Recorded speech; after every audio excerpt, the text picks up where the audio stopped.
সকাল ৯টা। মেহেরের বেডরুম গুলশানে তালুকদার ভিলা। তোর সাহস কি করে হলো মেহের তালুকদারের বেডরুমে ঢোকার? বেরিয়ে যা, এক্ষুনি বেরিয়ে যা, গেট আউট। মেহেরের গগনবিদারী চিৎকারে পুরো দোতলা কেঁপে উঠল। মেহেরের পরনে শুধু একটা ধবধবে সাদা তোয়ালে পেঁচানো, ভেজা চুল থেকে টপ টপ করে পানি পড়ছে কার্পেটের ওপর। ম্যাম, আমি আসলে অন্তর কথা শেষ করার আগে মেহের ড্রেসিং টেবিলের উপরে রাখা দামি ক্রিস্টালের পারফিউমের বোতলটা সজোরে ছুঁড়ে মারল। চুপ, একদম চুপ থাক তুই। বোতলটা গিয়ে লাগলো অন্তরের কপালে। ঝনঝন করে কাঁচ ভাঙার শব্দ হলো, আর সাথে সাথে অন্তরের বাম কপাল বেয়ে এক ফোঁটা গাঢ় লাল রক্ত গড়িয়ে পড়ল। তালুকদার বাড়ির চাকর হয়ে সাহস কি করে হলো? নক না করে আমার বেডরুমে ঢোকার স্পর্ধা তোকে কে দিল? জানোয়ার কোথাকার, তোর চোখ আমি গেলে দেব আজ। ভুল হয়ে গেছে ছোটো ম্যাম, বিশ্বাস করুন আমি খেয়াল করিনি। হাতে চায়ের কাপ ছিল আর দরজাটা সামান্য ফাঁক করা ছিল, তাই ভাবলাম। ভাবলি? তুই ভাবার কে? হ্যাঁ, তোর ভাবনা চিন্তা করার ওয়াকাত আছে? তোদের মতো ছোট লোকদের স্বভাবই এমন, সুযোগ পেলেই মেয়েদের দিকে নজর দিস। ছি ম্যাম, কী সব বলছেন এসব? আমি মাথা নিচু করে ঢুকেছিলাম। আবার মুখে মুখে তর্ক? আমার দিকে তাকিয়ে কথা বলছিস কোন সাহসে? হ্যাঁ, চোখ নামা বলছি, চোখ নামিয়ে কথা বল। মেহের দ্রুত পায়ে এগিয়ে গিয়ে ওয়ার্ড্রোব থেকে একটা রব টেনে গায়ে জড়িয়ে নিল। তারপর ঝড়ের বেগে অন্তরের সামনে এসে তার শার্টের কলার খামচে ধরল। তোর চোখ আমি উপড়ে ফেলবো। ছোট লোক ইতর, তোর বাপেও কি মানুষের ঘরে নক না করে ঢুকতো? নাকি বস্তিতে তোদের মা বোনদের ঘরে দরজা থাকে না, তাই বলে এই ম্যানার্সগুলো শিখিসনি কখনো? বাবার কথা আসতেই অন্তরের শান্ত চোখ দুটো মুহূর্তের জন্য জ্বলে উঠল। হাতের চায়ের কাপটা সে শক্ত করে চেপে ধরল। মনে হলো এখনই কাপটা গুঁড়ো হয়ে যাবে। হাতের শিরাগুলো দপদপ করে উঠল। ম্যাম, আমাকে যা বলার বলুন, আমার বাবাকে এর মধ্যে টানবেন না, উনি মৃত মানুষ। মৃত বলে কি মাপ পেয়ে যাবে? যেমন বাপ তেমন তার ছেলে। ভদ্রতা তো রক্তে থাকতে হয়। এই যে কপাল থেকে রক্ত পড়ছে, এটা তোর পাপের শাস্তি। এখন দাঁড়িয়ে আছিস কেন? হ্যাঁ, বের হ আমার ঘর থেকে। চাটা রেখে যাচ্ছি। তোর হাতের চা আমি খাবো? তুই কি চাস আমি বিষ খাই? এই চা তুই তোর ওই মরা বাপকে গিয়ে খাওয়া, যা। মেহের হাত বাড়িয়ে অন্তরের হাত থেকে গরম চায়ের কাপটা ফেলে দিল। গরম চা ছিটিয়ে পড়ল অন্তরের পায়ে আর মেহেরের পায়ের পাতার কাছে। উফ, স্টপ ইট। আমার কার্পেটটা নষ্ট করে দিলি। এই দাগ যদি না উঠে তোর মাসের বেতন থেকে কাটবো। না, বেতন তো পাবি না, উল্টো তোকে পুলিশে দেব। আমি এখনই পরিষ্কার করে দিচ্ছি ম্যাম। হাত দিবি না, খবরদার আমার জিনিসে হাত দিবি না। তুই নিচতলায় যা। আর শোন, আজ দুপুরের মধ্যে লনের ঘাস যদি কাটা না হয়, তাহলে তোকে আর তোর ওই বুড়িমাকে আমি ঘর ধাক্কা দিয়ে বের করে দেব। ঠিক আছে ম্যাম, যাচ্ছি। অন্তর নিচে হয়ে ভাঙা কাপের টুকরোগুলো হাতে তুলে নিল। কপাল থেকে রক্ত গড়িয়ে চোখের পাতায় এসে জমেছে, কিন্তু সে মুছল না। শান্ত ধীর পায়ে সে ঘর থেকে বেরিয়ে গেল। অসভ্য কোথাকার, দিন দিন সাহস বেড়ে যাচ্ছে। মেহের রাগে ফুঁসতে ফুঁসতে টিস্যু দিয়ে পায়ের কাছে পড়া চায়ের ফোঁটা মুছতে লাগলো।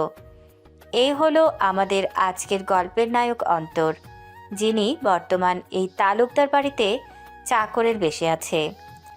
তবে তার আলাদা আরেকটা পরিচয় আছে, যেটা গল্পের সাথে থাকলে বুঝবেন। এবং নায়িকা মেহেরের কথা আর নাই বললাম, আপনারা তো দেখলেনই কেমন অহংকারী। আর অন্তর কেন এই বাড়িতে, তার বড় একটি কারণ আছে, তার ধীরে ধীরে উন্মোচন হবে। এবার গল্পে ফিরি। দুপুর 12:30। তালুকদার বাড়ির বিশাল লোন। দুপুরের কড়া রোদে মাটি ফেটে চৌচির হওয়ার অবস্থা। মেহের বারান্দার ছায়ায় বেতের চেয়ারে বসে আয়েশ করে তরমুজের জুস খাচ্ছে, চোখে দামি গুচি ব্র্যান্ডেড সানগ্লাস। এই, ওই কোনার ঘাসগুলো বড় কেন? তোর চোখে কি ছানি পড়েছে? লোনের মাঝখানে অন্তর একটা পুরনো কাস্ত দিয়ে ঘাস কাটছে। তার নীল রঙের শার্টটা ঘামে ভিজে শরীরের সাথে লেপ্টে আছে। কপালের কাটা দাগটা রোদে শুকিয়ে কালচে হয়ে গেছে।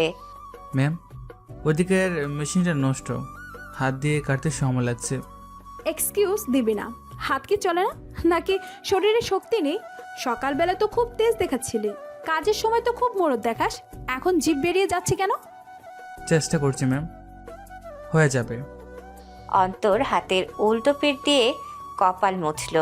প্রচণ্ড গরমে তার ফর্সা ত্বক পুড়ে তামাটে হয়ে যাচ্ছে। সে একবার মেহেরের হাতের ঠান্ডা জুসের গ্লাসটার দিকে তাকালো। কি দেখছিস, জুস খাবি? তোদের মতো লোকদের জন্য মাটির কলসিতে পানি রাখা আছে, টিউবওয়েলের পারে, ওখানে গিয়ে খা। আমার গ্লাসের দিকে নজর দিবি না। এমন সময় গেট দিয়ে একটা লাল রঙের প্রাইভেট কার ঢুকলো। গাড়ি থেকে নামলো রিয়া। রিয়া মেহেরের আপন খালাতো বোন, থাকে ধানমন্ডিতে। বেশ ফ্যাশনেবল এবং চঞ্চল।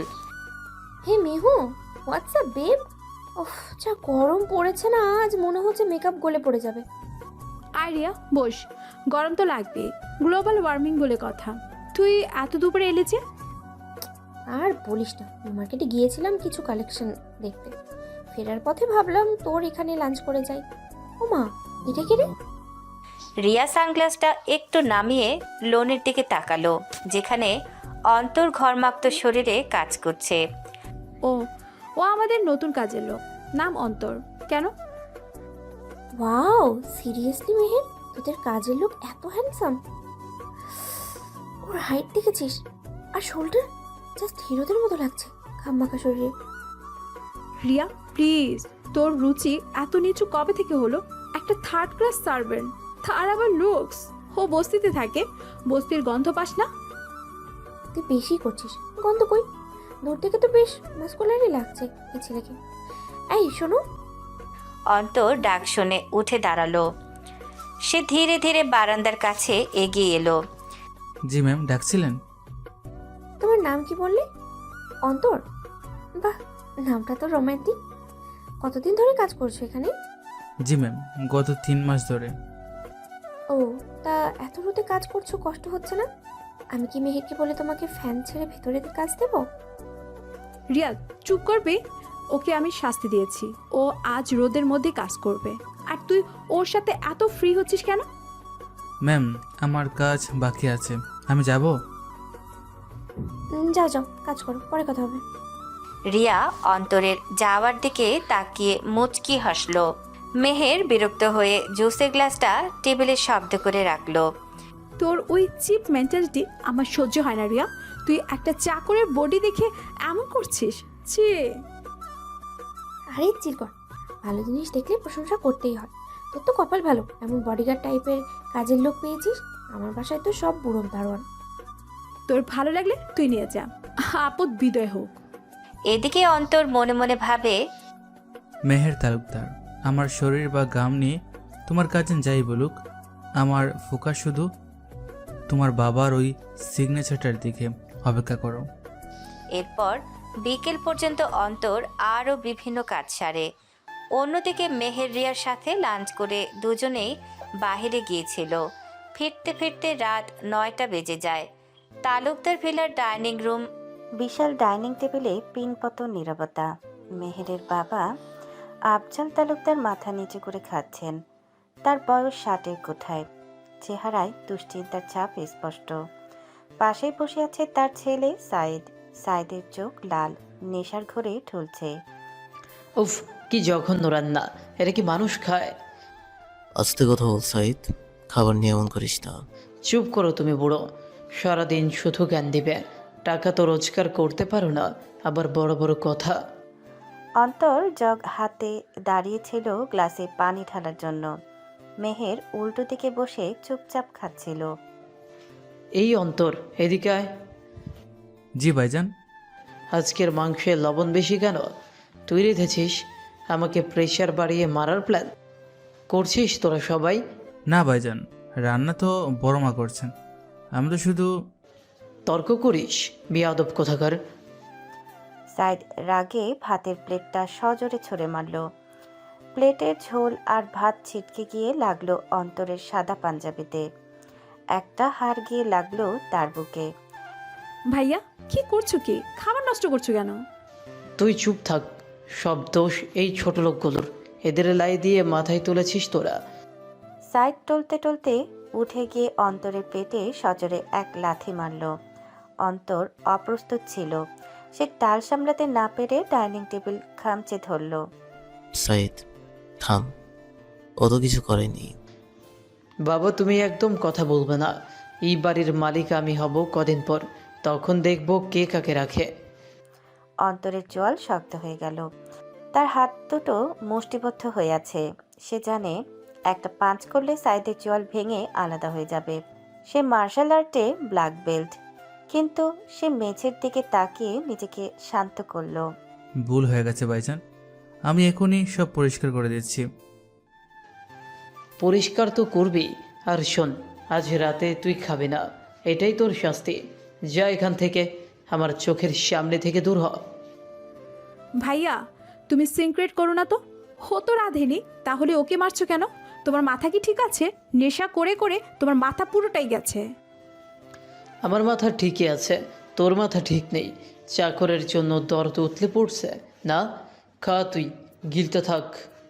সাইদ গালি দিতে দিতে ঘর থেকে বেরিয়ে গেল। মেহের টিস্যু দিয়ে মুখ মুছল। তার খাওয়ার রুচি চলে গেছে। সে আর চোখে দেখল অন্তর নিচু হয়ে মেঝে থেকে ভাতগুলো তুলছে। অন্তরের পাঞ্জাবিতে তেলের দাগ। বাবা ভাইয়ার এই ড্রাগস নেওয়াটা এবার বন্ধ করাও, দিন দিন জানোয়ার হয়ে যাচ্ছে। আমি আর কি করবো মা, আমার কি শোনার কেউ আছে? ড্যানারটায় ডুবে আছি, তার উপর ছেলের এই অবস্থা। অন্তর ভাঙা প্লেটগুলো নিয়ে কিচেনের দিকে যাচ্ছিল। হঠাৎ তার পকেটে থাকা ফোনটা ভাইব্রেট করে উঠল। সে দ্রুত পকেটে হাত দিয়ে ফোনটা সাইলেন্ট করলো। স্ক্রিনে জলজল করছে নাম সুইস ব্যাংক ম্যানেজার। কিরে কার ফোন? এত রাতে তোর আবার ফোন আসে কোথা থেকে? প্রেম করিস নাকি? না ম্যাম, রং নাম্বার। সাবধান, এই বাড়িতে কোনো মেয়ে ঘটিত ঝামেলা যেন না দেখি। যা কাজ কর গিয়ে। জি ম্যাম। অন্তর কিচেনে ঢুকে গেল। আফজাল সাহেব দীর্ঘশ্বাস ফেলে পানি খেলেন। তিনি জানেন না তার সামনে দিয়ে যে ছেলেটা মাত্রই অপমানিত হয়ে গেল, তার এক ইশারায় এই পুরো বাড়ি কেনা সম্ভব। রাত 2টা, তালুকদার ভিলার ছাদ। পানির ট্যাঙ্কের আড়ালে দাঁড়িয়ে অন্তর ফোনে কথা বলছে। চারদিক নিস্তব্ধ। দূরে কোথাও একটা কুকুর ডাকছে। আকাশের চাঁদটা মেঘের আড়ালে। অন্তর্ছাদের রেলিং ঘেঁষে দাঁড়িয়ে আছে। তার হাতে এখন আর ঝাড়ু বা চায়ের কাপ নেই। আছে কোটি টাকা দামের custom made satellite phone. Listen carefully, Mr. David. I want to the mortgage paper of Talukdar Group by tomorrow noon. Sir, are you sure? The company is almost bankrupt. Their liabilities are huge. It's a bad investment. I don't ask for financial advice, David. I gave an order by the David using Shadow Investment Ltd. My name shouldn't appear anywhere on the paperwork. Is that clear? Crystal clear, sir. But the price they are asking is ridiculous. Money is not an issue. Pay them double if needed. But I want the ownership of this house and the factory. Sir, one more thing. Mr. Afzal Talukdar is trying to sell the factory land to a local mafia named Sultan. অন্তর pocket থেকে একটা দামি cigar বের করলো। Lighter জ্বেলে তাতে অগ্নি সংযোগ করলো। সিগারেটের ধোঁয়া কুণ্ডলি পাকে উপরের দিকে উঠছে। এই মুহূর্তে অন্তরের বডি ল্যাঙ্গুয়েজ পুরোপুরি বদলে গেছে। তার দাঁড়ানোর ভঙ্গি, কথা বলার টোন, সবকিছুতে এক অদৃশ্য ক্ষমতার দাপট। Sultan, that petty criminal. Block the deal. Use our political contacts. If Sultan tries to intervene, break his legs financially. Of course.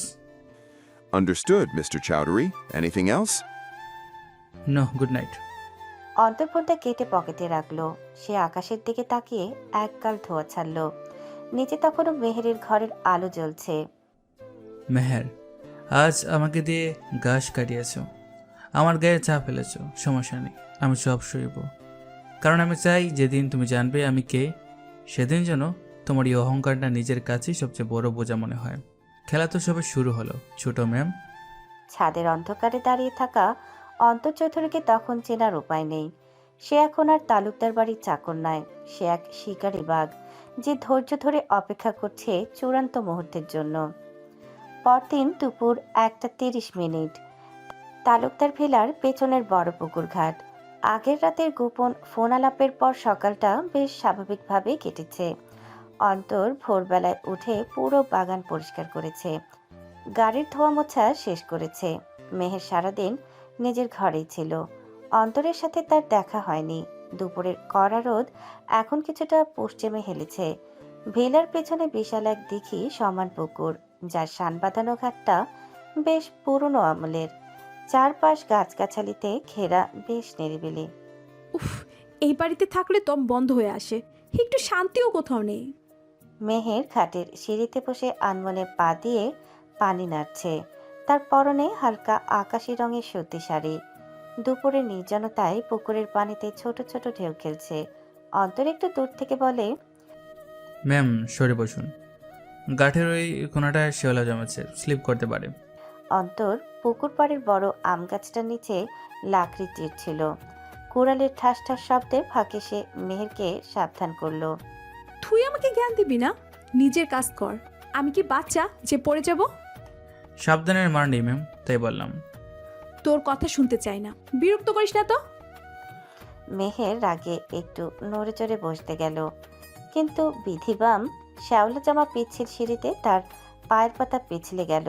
ভারসাম্য হারিয়ে সে সোজা গড়িয়ে পড়ল গভীর পানিতে। বাঁচাও, বাঁচাও, ও মাগো। মেহের সাঁতার জানে না। পানিতে পড়ার সাথে সাথে সে হাবুডুবু খেতে লাগলো। পানি তার নাকে মুখে ঢুকে যাচ্ছে। সে বাঁচার জন্য হাত পা ছুটছে, কিন্তু কোনো কুল পাচ্ছে না। ম্যাম, হাতে থাকা কুড়ালটা ছুঁড়ে ফেলে অন্তর দৌড়ে এসে এক লাফে পানিতে ঝাঁপ দিল। পানির নিচে মেহের তখন তলিয়ে যাচ্ছে। অন্তর দ্রুত সাঁতরে তার কাছে পৌঁছালো। জলের গভীরে মেহেরের চুলগুলো এলোমেলো হয়ে তার মুখ ঢেকে দিয়েছে। ভয় পাবেন না, আমি আসছি।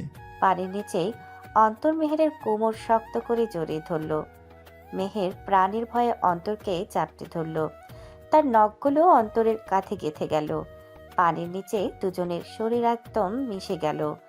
এক অদ্ভুত নীল নির্জনতায় মেহের অনুভব করলো এক শক্ত পুরুষের আশ্রয়। দম নিন, আমরা উপরে উঠছি। এক ঝাপটায় অন্তর মেহেরকে কোলে করে পানির উপরে ভেসে উঠল এবং সাঁতরে ঘাটে নিয়ে এলো। মেহেরকে সিঁড়িতে বসিয়ে দিতেই সে কাশতে শুরু করলো। আমি আমি মরে যাচ্ছিলাম। শান্ত হন, আপনি ঠিক আছেন? মেহেরের পাতলা সুতির শাড়িটা ভিজে শরীরের সাথে একেবারে লেপ্টে আছে। তার শরীরের প্রতিটা ভাঁজ, প্রতিটা রেখা স্পষ্ট হয়ে ফুটে উঠেছে। বুকের উপর থেকে ওড়নাটা সরে গিয়ে পানিতে ভাসছে। মেহের শীতে আর ভয় কাঁপছে। ছি ম্যাম, আপনার ওড়না।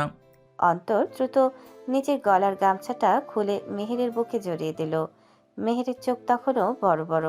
সে কাঁপতে কাঁপতে অন্তরের দিকে তাকালো। অন্তরের পরনে থাকা সাদা গেঞ্জিটাও ভিজে স্বচ্ছ হয়ে গেছে।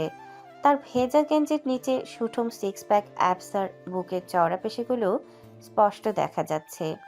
তুই তুই ওদিকে তাকাবেন না ম্যাম, উঠে দাঁড়ান। মেহের আজ চিৎকার করলো না। সে অন্তরের চোখের দিকে তাকালো। সেই চোখে কামনা নেই, আছে এক তীব্র সুরক্ষা আর গাম্ভীর্য। মেহেরের মনে হলো এই ছেলেটা সাধারণ কোনো চাকর হতে পারে না। তার বুকের ভেতরটা ধক করে উঠল। ভয় নাকি অন্য কোনো অনুভূতিতে সে বুঝতে পারল না। ঘরে যান ছোট ম্যাম, কেউ দেখে ফেললে আপনার বদনাম হবে। ভেজা কাপড়ে বেশিক্ষণ থাকবেন না। আমার খুব শীত করছে অন্তর। যান ম্যাম, দৌড়ে যান, তাহলে গরম লাগবে। অন্তর গামছাটা মেহেরের গায়ে জড়িয়ে দেয়। পা নড়ছে না। চেষ্টা করুন। পড়ে যাব। ধরবো আমি? কেন বাঁচালি তখন? না হলে পুকুরে পড়ে মারা যেতেন। তাতে তোর কি? মালিক আপনি। শুধু মালিক? তার চেয়েও বেশি। মানে? বোঝার সময় নেই। তুই কে? সামান্য চাকর। মিথ্যে কথা। ওটাই সত্যি। টাকা আমার থেকে। নিষেধ আছে। কার নিষেধ? আমার বিবেকের। চোখ তোল। পুড়ে যাবেন। পুড়তে চাই। আমি চাই না। এত তেজ? তেজ না ভয়। কিসের ভয়? মায়া বেড়ে যাওয়ার। কিসের মায়া? জান এবার। ছাড় আমাকে। দৌড়ে তো নেই। মনটা ধরেছিস? ভুল হচ্ছে। ভুল না। বৃষ্টি নামবে। নামুক। ঝড় আসবে। আসুক। জেদ করবেন না। তুই পাষাণ। পাথরই ভালো। মেহের আর কোনো কথা বলতে পারল না। অন্তরের শেষ কথাটা তার বুকে তীরের মতো বিঁধল। সে ভিজে কাপড়ে কাঁপতে কাঁপতে দ্রুত পায়ে বাড়ির দিকে হাঁটা দিল, কিন্তু যাওয়ার সময় একবার পিছু ফিরল। অন্তর তখনও পানিতে দাঁড়িয়ে, তার দৃষ্টি মাটির দিকে। মেহেরের গাল দুটো গরম হয়ে উঠল। লজ্জায় নাকি অভিমানে সে জানে না। বিকেল 5টায় তালুকদার ভিলার ড্রয়িং রুম। দুপুরের ঘটনার পর মেহের দ্রুত গোসল করে নিজের ঘরেই ছিল। সে কিছুতেই অন্তরে সেই ভেজা শরীরের দৃশ্যটা মাথা থেকে নামাতে পারছে না। বিকেলে তার কাজিন রিয়া ড্রয়িং রুমে বসে কফি খাচ্ছে আর ফোনে উচ্চস্বরে কথা বলছে। মেহের পাশের সোফায় বসে একটা ফ্যাশন ম্যাগাজিন উল্টাচ্ছে, কিন্তু তার মন সেখানে নেই। রিয়া ফোনে কথা বলছে। আরে জানিস না প্রিয়া, মেহেরদের বাসায় নতুন চাকরটা যা হট না। উফ, আজ দুপুরে দেখলাম পুকুর থেকে ভেজা অবস্থায় উঠলো, তারপরে জাস্ট ওয়াও, ওর মাসেলগুলো দেখে না আমার তো ইচ্ছে করছিল। রিয়ার কথা শুনে মেহেরের পাতা উল্টানো হাতটা থেমে গেল। তার ফর্সা মুখটা রাগে লাল হয়ে উঠল। বুকের ভেতর এক অদ্ভুত জ্বালাপোড়া শুরু হলো। সত্যি বলছি রে, হিরোদের মতো বডি। ভাবছি মেহেরকে বলে ওকে আমার ড্রাইভার হিসেবে নিয়ে নেব, একটু নজর করা যাবে। কি বলিস? রিয়া, ফোন রাখ। মেহের হাতের ম্যাগাজিনটা দরাম করে টি টেবিলের উপর ছুঁড়ে মারল। রিয়া চমকে গিয়ে ফোনের লাইন কেটে দিল। কি হলো তোর? এভাবে চিৎকার করছিস কেন? পাগল হয়ে গেছিস নাকি? তুই কি একটা থার্ড ক্লাস মেয়ে রে রিয়া? বাড়ির কাজের লোকের দিকে নজর দিতে তোর লজ্জা করে না? তোর ফ্যামিলির স্ট্যাটাস কি নর্দমায় নেমে গেছে? হোয়াট? তুই এত হাইপার হচ্ছিস কেন? আমি তো জাস্ট মজাই করছিলাম। আচ্ছা, এটা তো আসলেই হ্যান্ডসাম। তুই কি অন্ধ নাকি? দেখিস না? হ্যান্ডসাম হোক আর যাই হোক, ও একটা চাকর, সার্ভেন্ট। আর তুই আমাদের ড্রয়িং রুমে বসে আমারই কাজের লোকের ব্যাপারে এইসব নোংরা কথা বলিস? কোন সাহসে? নোংরা কথায় কথাই বললাম। ছেলেদের বডি ভালো হলে মেয়েরা একটু একটু কথা বলে। এটা এত জেলাস হচ্ছিস কেন বলতো? আমি আমি জেলাস হবো একটা চাকরকে নিয়ে? তোর মাথা খারাপ? তাহলে তো রিয়াক্ট করছিস কেন? তোর চোখ মুখ দেখে তো মনে হচ্ছে আমি তোর বয়ফ্রেন্ডকে নিয়ে কথা বলছি। ব্যাপারটা কি বলতো? তলে তলে টান আছে নাকি? শ্যাট আপ রিয়া, একদম চুপ কর। আরেকটা ফালতু কথা বললে আমি তোকে বাড়ি থেকে বের করে দিব। ওরে বাবা, মেহের তালুকদারের রাগ দেখে কে? আচ্ছা বাবা, সরি, আর বলবো না। তবে মিলিয়ে নিস, ওই ছেলের মধ্যে কিছু তো একটা আছে, চমকের মতো টানে। রিয়া বাঁকা হেসে কফিতে চুমুক দিল। মেহের রাগে ফুঁসতে ফুঁসতে উঠে জানালার কাছে গেল। সে বাইরে তাকালো। বাগানে অন্তর পাইপ দিয়ে গাছে পানি দিচ্ছে। মেহেরের মনে হলো রিয়ার চোখ দিয়ে কেউ অন্তরকে দেখুক। এটা সে সহ্য করতে পারছে না। কিন্তু কেন? এই প্রশ্নের উত্তর তার জানা নেই। এভাবেই সন্ধ্যায় বিকেলের ঝগড়ার রেশ কাটতে না কাটতেই সন্ধ্যায় হঠাৎ লোডশেডিং হলো। জেনারেটরের তেলে সমস্যা থাকায় সেটাও স্টার্ট নিল না। পুরো বাড়ি অন্ধকারে ডুবে আছে। মেহের মোমবাতি খোঁজার জন্য নিচতলার স্টোর রুমে ঢুকলো। বাইরে তখন হালকা ঝড়ো বাতাস বইছে। ধুর, মোমবাতির প্যাকেটটা কোথায় রাখলাম? রহিমা খালা, কিছুই তো দেখা যায় না। মেহের অন্ধকারে হাতড়ে হাতড়ে সেলফের দিকে এগুচ্ছিল। হঠাৎ বাতাসের ঝাপটায় স্টোর রুমের ভারী কাঠের দরজাটা দরম করে বন্ধ হয়ে গেল। পুরনো আমলের ছিটকিনি বাইরে থেকে অটোমেটিক লক হয়ে গেল। এই কে? দরজা বন্ধ হলো কেন? কেউ আছিস? মেহের দরজার দিকে ঘুরতেই অন্ধকারের মধ্যে শক্ত কারোর সাথে ধাক্কা খেল। ভয়ে তার গলা দিয়ে চিৎকার বেরিয়ে আসার আগেই একটা বড় হাত তার মুখ চেপে ধরল। চুপ করুন ম্যাম, আমি অন্তর। মেহের হাত সরিয়ে নিয়ে বড় বড় শ্বাস নিল। অন্ধকারের মধ্যেও সে অন্তরের গায়ের গন্ধ পেল, মাটি আর ঘামের এক বুনো গন্ধ, যা তাকে মাতাল করে দিচ্ছে। তুই তুই এখানে কি করছিস? আমাকে ভয় পেয়ে দিয়েছিলি? আমি পুরনো আসবাবপত্রগুলো পরিষ্কার করছিলাম, হঠাৎ কারেন্ট চলে এলো। দরজা খোল, এক্ষুনি খোল। চেষ্টা করছি ম্যাম, বাইরে থেকে লক হয়ে গেছে, জং ধরা ছিটকিনি, ভেতর থেকে খোলার উপায় নেই। কেউ না আসা পর্যন্ত অপেক্ষা করতে হবে। কি? আমি এই অন্ধকারে থাকবো, তাও তোর সাথে? ইম্পসিবল। তুই দরজা ভাঙ। দরজা ভাঙলে শব্দ হবে, সবাই ভাববে ভেতরে আমরা অন্য কিছু করছিলাম। আপনারই বদনাম হবে ছোট ম্যাডাম। মেহের চুপ হয়ে গেল। রুমটা খুব ছোট আর বাতাসের চলাচলের ব্যবস্থা নেই। প্রচণ্ড গরমে মেহের ঘামতে শুরু করলো। অন্ধকারে তারা দুজন খুব কাছাকাছি দাঁড়িয়ে আছে, এত কাছে যে অন্তরের বুকের ওঠানামা মেহের টের পাচ্ছে। একটু সরে দাঁড়া না, আমার গরম লাগছে। জায়গা নেই ম্যাম, পেছনে আলমারি, সামনে আপনি। মেহের অন্ধকারে টাল সামলাতে না পেরে অন্তরের বুকের উপর হাত রাখল। পাতলা শার্টের নিচে দিয়ে অন্তরের শক্ত বুকের পেশি মেহেরের হাতের তালুতে লাগলো। এক অদ্ভুত শিহরণ খেলে গেল মেহেরের মেরুদণ্ড দিয়ে। এক নিষিদ্ধ উত্তেজনা ভর করল সেই বদ্ধ ঘরে। তোর তোর বুকটা এত শক্ত কেন? কথাটা বলেই মেহের জিভ কাটল। সে কি বলছে এসব? কিন্তু সে হাত সরাতে পারল না। এক অদৃশ্য চুম্বক তাকে আটকে রেখেছে। পাথর বাংলা শরীর পাথর হয়ে যায় ম্যাম, কিন্তু মনটা এখন নরম। তুই তুই এত ঘামছিস কেন অন্তর? অন্তর মেহেরের কানের কাছে মুখটা নিয়ে এলো। তার গরম নিঃশ্বাস মেহেরের ঘাড়ে আছড়ে পড়ল। মেহেরের শরীর অবশ হয়ে আসছে। গরম শুধু আবহাওয়া না ছোট ম্যাম, আগুনটা অন্য কোথাও জ্বলছে। মানে বোঝার বয়স আপনার হয়নি। আপনি শুধু হুকুম করতে জানেন, অনুভব করতে জানেন না। মেহেরের মনে হলো অন্তর তাকে চুমু খাবে। সে চোখ বন্ধ করে ফেলল। তাদের ঠোঁটের দূরত্ব মাত্র 1 ইঞ্চি। ঠিক সেই মুহূর্তে বাইরে থেকে দারোয়ান লকের শব্দ করল। কে কে ভিতরে? মেহের ছিটকে সরে গেল। অন্তর দ্রুত স্বাভাবিক হয়ে দাঁড়ালো। দরজা খুলতেই দারোয়ান হারিকেন হাতে অবাক হয়ে তাকালো।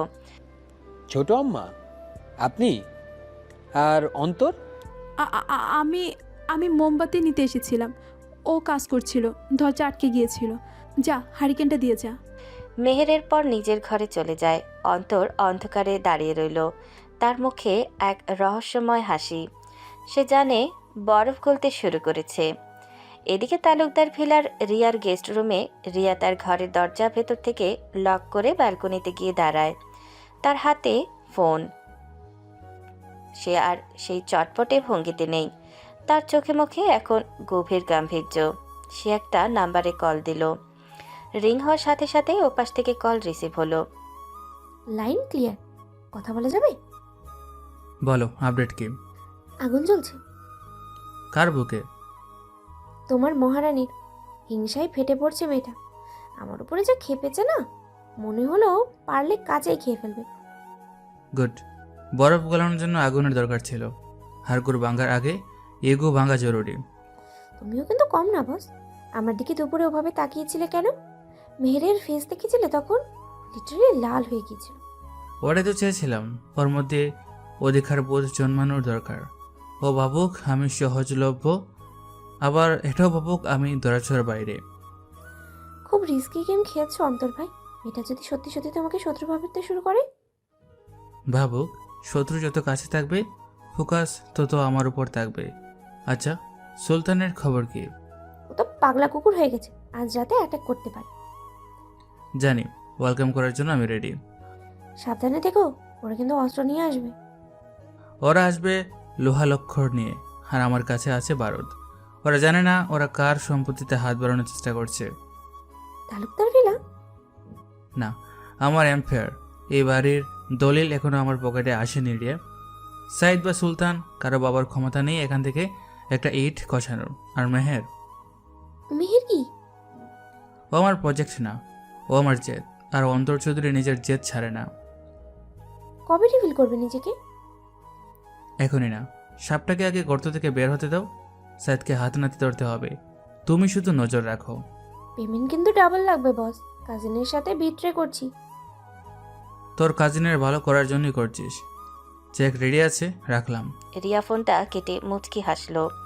দর্শক, আপনারা এতক্ষণ যা ভাবছিলেন সব ভুল। রিয়া ভিলেন নয়, সে এই নাটকেরই এক কুশলী অভিনেত্রী আর পরিচালক স্বয়ং অন্তর। এই ঘটনার পর মেহের আর নিচে নামেনি। সে সারা রাত ছটফট করেছে। বারবার অন্তরের ওই কথাগুলো তার কানে বাজছে। রাত এখন গভীর, 3টা বাজে। ভিলার সবাই ঘুমে, শুধু একজন জেগে আছে, অন্তর। এই বাড়িতে নাকি অনেক ক্যাশ আছে আর সব লুটে নেব। কালো পোশাক পরা, মুখে কালো কাপড় বাঁধা দুজন লোক সীমানা প্রাচীর টপকে বাগানে নামলো। তাদের হাতে চকচকে ধারালো চাইনিজ কুড়াল। তারা পা টিপে টিপে পেছনের বারান্দার দিকে এগোচ্ছে। রাত 3টায় মেহমান। সাইদ বাজানে কি জুয়ার বন্ধুরা এলো নাকি অন্য কেউ? অন্তর নিচের বারান্দায় মশারির ভেতরে শুয়েছিল, ঘুমাচ্ছিল না, চোখ বন্ধ করে ধ্যান করছিল। পায়ের পাতার শুকনো পাতায় পড়ার শব্দ পেতে তার কান খাড়া হয়ে গেল। সে মশারির ভেতর থেকে অলসভাবে বের হলো না, বের হলো চিতা বাঘের ক্ষিপ্রতায়। ওই দেখ, বারান্দায় কেউ শুয়ে আছে, শেষ করে দেবো নাকি? দাঁড়া আগে দেখি। লোক দুটো বারান্দার পিলারের কাছে আসতেই অন্ধকার থেকে একটা ছায়া তাদের পথ আটকালো। অন্তর খালি গায়ে, পরনে শুধু একটা লুঙ্গি। ভুল দরজায় নক করেছিস বাইরা, জমের দুয়ার এটা না, ওটা আরেকটু সামনে। এই সর, মরতে না চাইলে সরে যা, আমাদের রাস্তা ছাড়। রাস্তা তো আমি দেব না, তবে তোদের হাড়গুড়গুলো ফেরত দিতে পারি। প্রথম লোকটা রেগে গিয়ে হাতে থাকা কুড়াল দিয়ে অন্তরের মাথায় কোপ দিতে এলো। অন্তর বিন্দুমাত্র বিচলিত হলো না।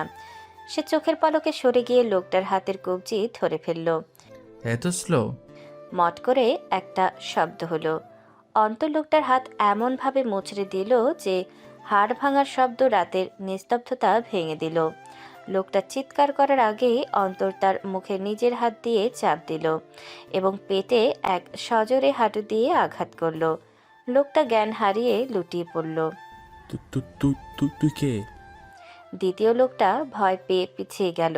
সে পকেট থেকে সুইচ গিয়ার বের করতে চাইল, কিন্তু অন্তর তাকে সেই সুযোগ দিল না। সে লোকটার কলারে ধরে শূন্যে তুলে ফেলল এবং দেয়ালের সাথে চেপে ধরল।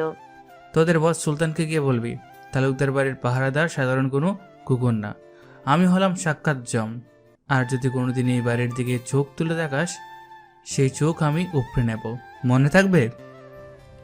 জি ভাই, মাফ করে দেন।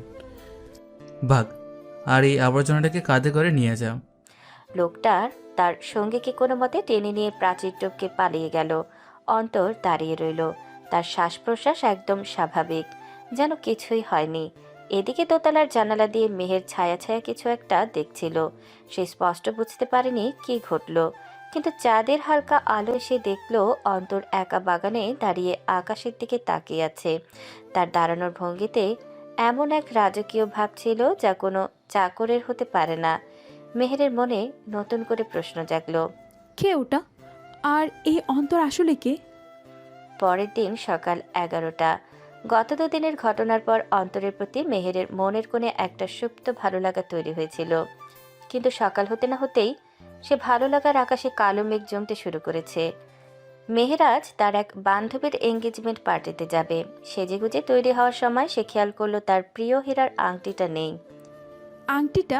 আংটিটা কোথায় গেল? আমি তো কাল রাতে এসে এখানে রেখেছিলাম। মেহের পাগলের মতো পুরো ড্রেসিং টেবিল ওলট পালট করলো, ড্রয়ার, জুয়েলারি বক্স, এমনকি কার্পেটের নিচেও খুঁজলো, কিন্তু কোথাও নেই। তার চিৎকার শুনে মা এবং সাইদ দৌড়ে এলেন। কি হয়েছে মেহের? সাত সকালে এমন চিল্লাচিল্লি করছিস কেন? এমনিতেই আমার মাথা ধরে আছে। ভাইয়া, আমার হীরার আংটিটা পাচ্ছি না। বাবা যেটা গত জন্মদিনে দিয়েছিল, ওটার দাম 5 লক্ষ টাকা। পাবি কি করে? ঘরের মধ্যে চোর পশলে কি আর জিনিসপত্র থাকে? আমি আগেই বলেছিলাম ওই বস্তির ছেলেটাকে বিশ্বাস করিস না। তুমি কার কথা বলছো? অন্তর। অন্তর ছাড়া আর কে হবে? কাল রাতে আমি ওকে তোর রুমের বারান্দার দিকে ঘুরঘুর করতে দেখেছি। আমি তখনই ভেবেছিলাম ব্যাটা কোনো মতলবে আছে। কিন্তু ভাইয়া, ও তো... তুই চুপ কর, তোর ওই সব ইমোশনাল কথাবার্তা রাখ। আজ আমি ওর মুখোশ খুলে দিব। এই কে আছিস? অন্তরকে ডেকে নিয়ে আয় আমার কাছে। কিছুক্ষণ পর অন্তরকে সাইদের সামনে হাজির করা হলো। অন্তরের হাতে বাগানের কাদা লেগে আছে। সে শান্ত দৃষ্টিতে সবার দিকে তাকালো। কিরে সাধু বাবা, আংটিটা কোথায় লুকিয়েছিস বল? কিসের আংটি বাজান?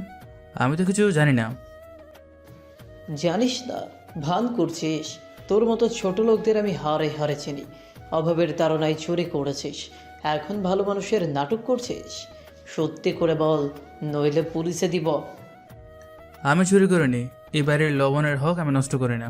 অন্তর সত্যি করে বল, যদি তুই নিয়ে থাকিস দিয়ে দে, আমি কাউকে কিছু বলবো না। প্লিজ মিথ্যে বলিস না। ছোট ম্যাডাম, আপনিও? কাল রাতের পর আপনি আমাকে বিশ্বাস করতে পারছেন না? বিশ্বাস? চোরকে বিশ্বাস? দাঁড়া, আমি এখনই প্রমাণ করছি। চল সবাই ওর ঘরে, ওর বালিশ তোষক সব চেক করব। সাইদ সবাইকে নিয়ে জোর করে অন্তরে সেই ছোট সার্ভেন্ট কোয়ার্টারে গেল। সাইদ নিজেই বালিশ তোষক উল্টাতে লাগলো। হঠাৎ তোষকের নিচ থেকে একটা চকচকে বস্তু বের করে আনলো সে। এই দেখ, এটা কি? এটা কি তোর বাবার সম্পত্তি? আংটিটা এখানে এলো কি করে? সবাই স্তব্ধ। মেহের নিজের চোখকে বিশ্বাস করতে পারছে না। অন্তরের বিছানায় তার আংটি। আসলে সাইদ জুয়ার দেনা শোধ করতে আংটিটা চুরি করে অন্তরের বিছানায় লুকিয়ে রেখেছিল। এবং আরও একটি কারণ আছে, যেটা কিছুক্ষণ পর উন্মোচন হবে। এটা আমি নেইনি, কেউ ষড়যন্ত্র করে রেখেছে। চুপ কর হারামজাদা, হাতে নাতে ধরা পড়েছিস, তাও মিথ্যে কথা। বাবা, তুমি পুলিশে খবর দাও, আজ আমি ওকে জেলের ভাত খাইয়েই ছাড়বো। অন্তর, তুই তুই এটা করতে পারলি? আমি তোকে কত অন্যরকম ভেবেছিলাম। যা দেখেছেন তা সবসময় সত্য হয় না ম্যাম। তবে আজ আমার কিছু বলার নেই, সময় সব প্রমাণ করবে। আধা ঘন্টার মধ্যেই পুলিশ চলে এসেছে।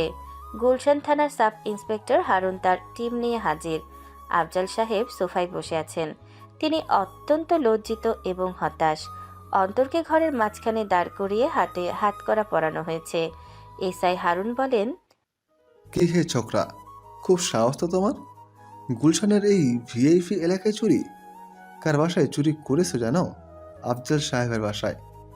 ছি অন্তর, তোকে আমরা বিশ্বাস করে আশ্রয় দিলাম, ছেলের মতো দেখলাম, আর তুই আমার মেয়ের জিনিসে হাত দিলি। তোর বিবেকে বাঁধল না একবারও? সাহেব, আমি আপনাদের নুন খেয়েছি, বেইমানি করিনি। এই আংটি আমি নিইনি, আমাকে ফাঁসানো হয়েছে। আবার বড় বড় কথা। পুলিশ ভাই, আপনারা দাঁড়িয়ে আছেন কেন? ওকে নিয়ে যান। রিমান্ডে নিয়ে $2 দিলে সব স্বীকার করবে, বাপের নাম ভুলে যাবে। চিন্তা করবেন না স্যার, থানায় নিয়ে এমন ধলাই দেব যে ও জন্মের পর থেকে কটা চুরি করেছে সব উগড়ে দেবে। এই তোলকে গাড়িতে। অন্তর সোজা হয়ে দাঁড়িয়ে আছে।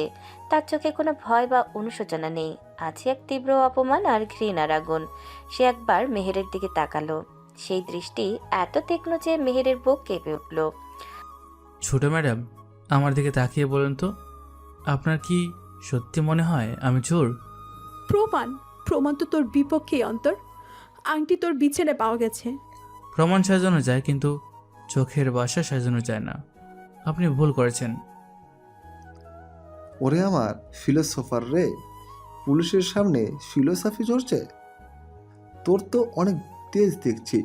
হারুন রেগে গিয়ে অন্তরের গালে কষে এক থাপ্পড় মারার জন্য হাত তুলল, কিন্তু সেই হাত অন্তরের গাল পর্যন্ত পৌঁছালো না। মাঝপথে অন্তর তার হাতকড়া পরা হাত দিয়েই হারুনের হাতটা শক্ত করে ধরে ফেলল।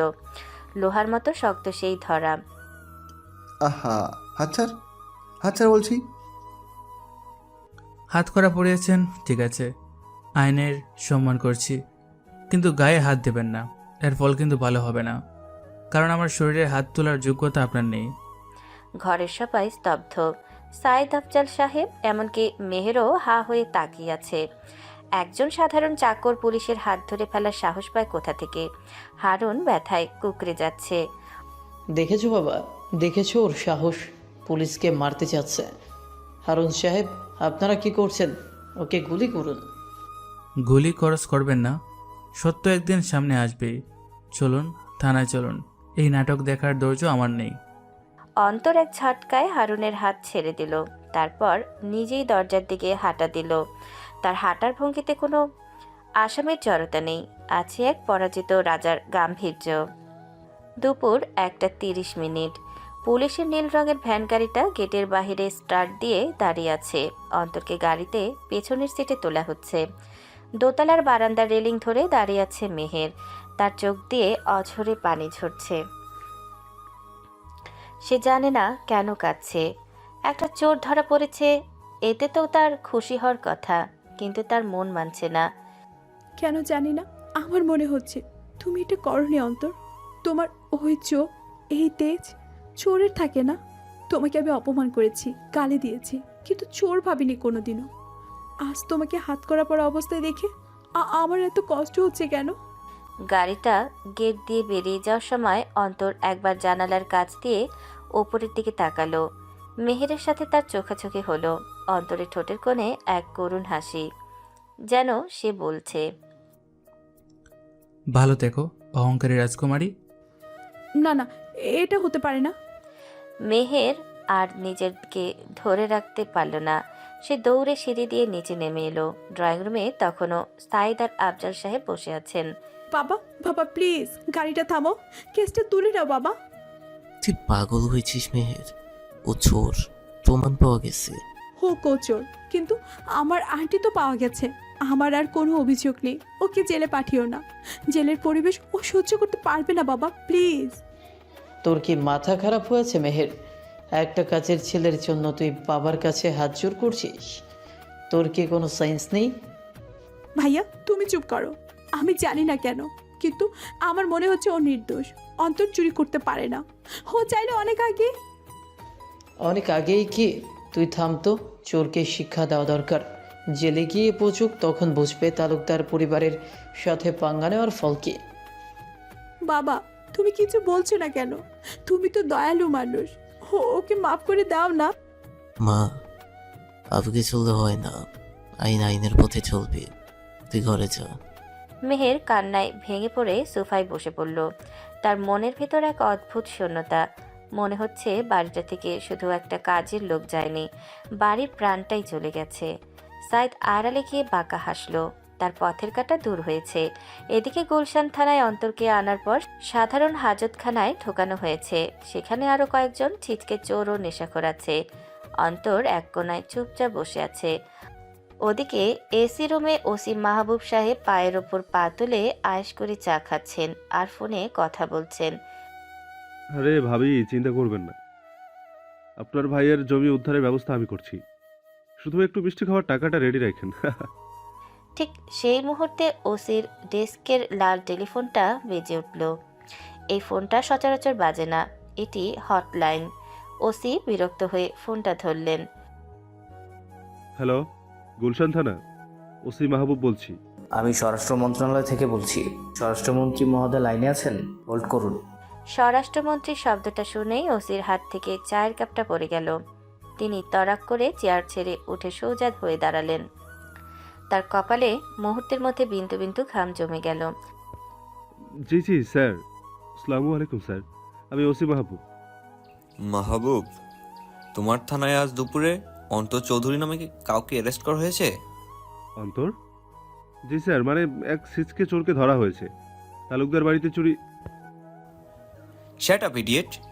তুমি জানো তুমি কাকে অ্যারেস্ট করেছো? উনি চৌধুরী গ্রুপ অফ ইন্ডাস্ট্রিজের মালিক এবং দেশের অর্থনীতিতে যার ইশারায় চলে। তিনি এখন তোমার লকআপে। আগামী 10 মিনিটের মধ্যে যদি উনি সসম্মানের ছাড়া না পান, তাহলে তোমার চাকরি তো যাবেই, তোমার পুরো থানা আমি ক্লোজ করে দেব। Do you understand? ওসির হাত থেকে রিসিভারটা পড়ে গেল। তার মুখ ফ্যাকাশে হয়ে গেছে। মনে হচ্ছে তিনি ভূত দেখছেন। তিনি চিৎকার করে কনস্টেবলকে ডাকলেন। কাদের? কাদের? চাবি কই? লকআপের চাবি কই? স্যার, চাবি তো আপনার ড্রয়ারে। শিগগির খোল, জলদি চল। ওসি দৌড়াতে দৌড়াতে লকআপের সামনে গেলেন। হাত কাঁপছে, চাবি তালাতে ঢুকছে না। কোনো মতে তালা খুলে তিনি ভেতরে ঢুকলেন। অন্তর তখনও মেঝের এক কোনায় বসে আছে। স্যার স্যার, মাফ করে দেন স্যার, আমি চিনতে পারিনি। আমার খুব বড় ভুল হয়ে গেছে স্যার। হাজতের অন্য চোররা অবাক হয়ে দেখছে। বাঘের মতো ওসি এখন বিড়ালের মতো কাঁদছে। অন্তর ধীরে ধীরে উঠে দাঁড়ালো। তার চোখে সেই শান্ত কিন্তু তীক্ষ্ণ চাহনি। ওসি সাহেব, আপনার ব্যবহারটা কিন্তু প্রফেশনাল ছিল না। স্যার আমি তো সাইদ সাহেবের কথায়, স্যার প্লিজ আমার চাকরিটা খাবেন না। আমার ছোট ছোট বাচ্চা আছে, আপনি যা বলবেন তাই করব। বের হতে দিন আগে। ওসি নিজে অন্তরকে পথ দেখে তার এসি রুমে নিয়ে এলেন। নিজের চেয়ারটা মুছে দিয়ে বললেন, স্যার প্লিজ বসুন। না, আমি ছেড়ে বসবো না। আগে কফি আনান, ব্ল্যাক কফি, সুগার ফ্রি। জি স্যার, এক্ষুনি। কাদের, বড় স্যারের জন্য কফি নিয়ে আয় জলদি। শুনেন ওসি সাহেব, আমি যে এখানে এসেছি আর আমার আসল পরিচয়, এরা যদি এই রুমের বাইরে যায় বা তালুকদার বাড়ি কেউ জানতে পারে, তাহলে কাল সকালে আপনার ট্রান্সফার হবে বান্দরবনে, গহীন জঙ্গলে। মনে থাকবে? জি স্যার, জি স্যার, কাকপক্ষীও জানবে না। আমি বলবো প্রমাণের অভাবে আপনাকে ছেড়ে দেওয়া হয়েছে, আপনি নিশ্চিন্তে থাকুন। গুড। আর আমার ফোনটা দিন।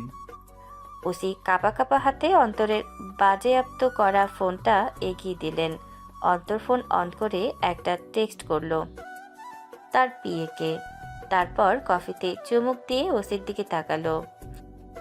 তালুকদার বাড়ির ওই সাইড, ওকে আমি ছাড়ব না, তবে আইন দিয়ে না, বুদ্ধি দিয়ে। সাপকে গর্ত থেকে বের করতে হলে একটু ধৈর্য ধরতে হয়।